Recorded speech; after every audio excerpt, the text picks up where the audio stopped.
Alright, legend has it that sometimes a crow will bring someone back from the dead to exact vengeance on their wrongdoers. What that legend didn't tell you is that sometimes, only sometimes, a studio will bring a franchise back from the dead to exact some kind of twisted vengeance upon all of us.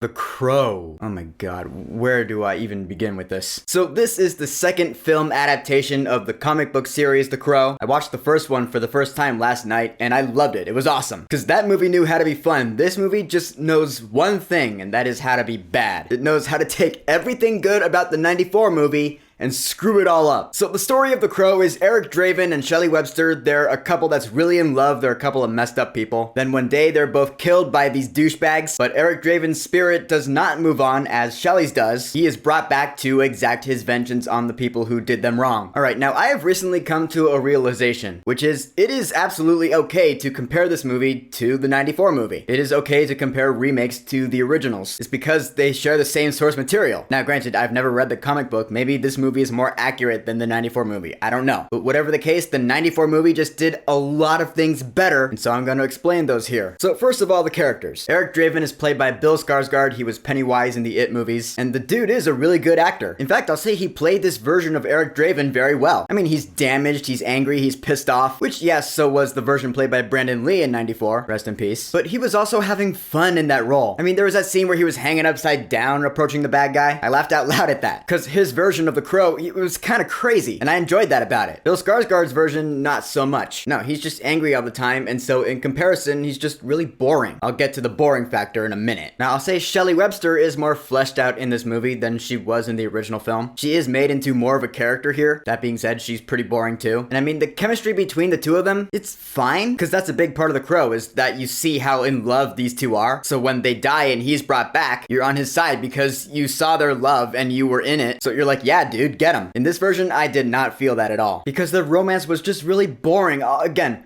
I'll get there in just a second. One more character, promise. The villain. Vincent Roeg, played by Danny Huston. Yeah, different villain than the original film. This is where we diverge from the dogma. Apparently, this guy has a deal with the devil going on, like actually. He sends innocent souls to hell to keep himself alive for centuries, like the Lazarus Pit for Ra's al Ghul or something. Seriously, I'm not even making this up. They explained that in the movie. I was like, what, huh? Because in the 94 film, there was nothing like that. There's just these gangsters who are a bunch of assholes who commit murder just because they think it's fun. Which, if you ask me, is way worse than whatever weird pact with the devil this guy's got going on. And I'll tell you, one of the first and biggest red flags this movie's got is the setup. Alright, the 94 movie starts out where they're both already dead, and the story goes on and we see the romance in the form of flashbacks. This movie plays out in a linear story, which normally is what I would prefer, but no, not in this case, man. Because we know the plot, we know they're both gonna die and he's gonna be brought back, because that's the story of The Crow. So let's get to that, but no, this movie takes a half an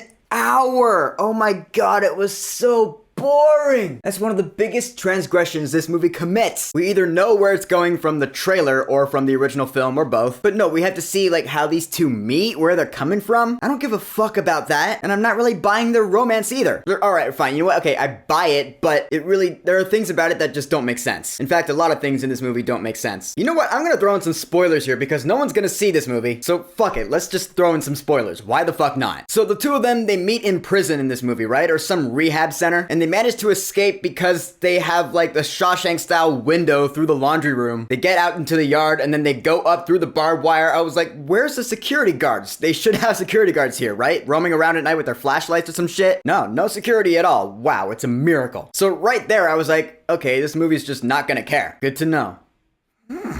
And then another 15 minutes goes by, and then they both die. Holy shit, I was so bored. But then, alright, they both die, and then Eric Draven comes back, and then this movie gets violent. I'm not just talking like, oh, there's some blood here and there. No. This is the kind of violence that just goes over the top into gratuitous. Oh my god! Bloodbath doesn't even begin to describe this movie. This violence in this movie makes the violence in Alien Romulus or Deadpool and Wolverine look like the violence in the fucking Garfield movie. It was everywhere, it was gross, I had to shield my eyes a couple of times, I'm not gonna lie. And there was no reason for it to be. I can tell you that because the original wasn't that violent, and it was a lot better, so this movie did not have to be as violent as it is. It's just violent for the sake of being violent. I mean, I get it, it's a rated R movie, obviously, and Eric Draven can't die again, so he can get shot cut up or stabbed, and he's killing guys in really brutal ways, like something out of Mortal Kombat. It's like that. There's one kill, yeah, here's another spoiler, but this kill, it was actually really cool. He's got a sword up against a guy's mouth, and he pushes it forward, and you see the guy's jaw just become unhinged. Right there, I was like, oh my god, wow, this movie does not hold back. Like, I almost want to see James A. Janice do a kill count to this movie just for that sake, but that would imply that I have to watch it, and I don't want to see footage from this movie ever again.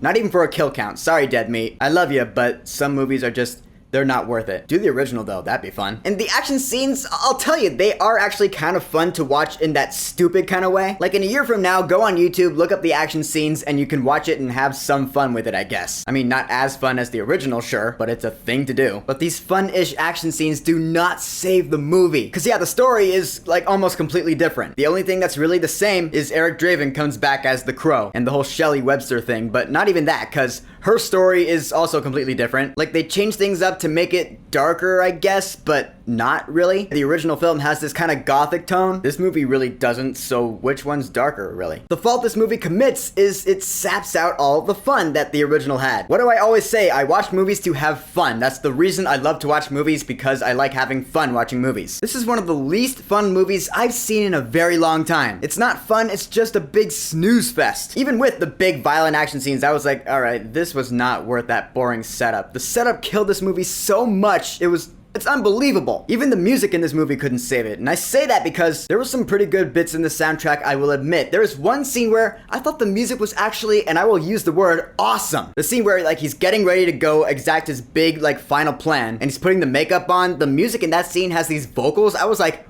oh, that the vocals here are better than this movie. Just the harmonies, it was really cool. Might have been the actress who plays Shelley, because I hear she's a singer as well. And bless her, she's got a really good voice. There's a scene where she's singing in this movie. I was like, she's got a good voice. Great even, I'll say. Doesn't save this movie. Guys, in the end, what I'm saying is that this movie actually made me mad at it, which happens once in a blue moon, by the way. This is the worst movie I've seen in a very long time, because I know what a story of the Crow is capable of being. And I just saw the original for the first time yesterday. So I imagine if you're a fan of the movie, and you have been since 94, 30 years now, I can't imagine the rage you felt seeing the trailer for this thing, and I'm sure you're gonna avoid this movie altogether anyway. So for the 2024 remake of The Crow, not only will I say don't go see this movie, but it's gonna get a brand new rating from me, and this is a first. I will say avoid this movie at all fucking costs. If I could burn it, I would. I'm sorry you get mad at me today, but that's what happens when I watch a real piece of shit. Alright, calm down, just...